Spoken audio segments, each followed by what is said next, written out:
have a document here and I'd like to create a table of contents. So I'll show you a very easy way to do this.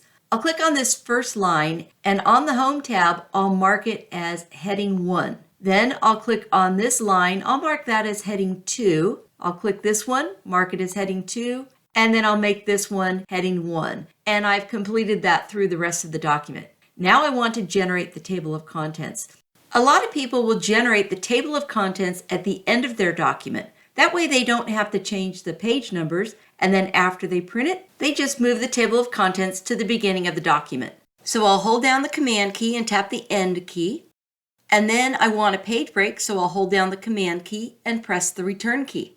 And then I'll click on References. I'll go to Table of Contents. I like this second option. I'll click on it. And there you have it, a table of contents based off of any text that has a heading 1 or heading 2 style applied to it.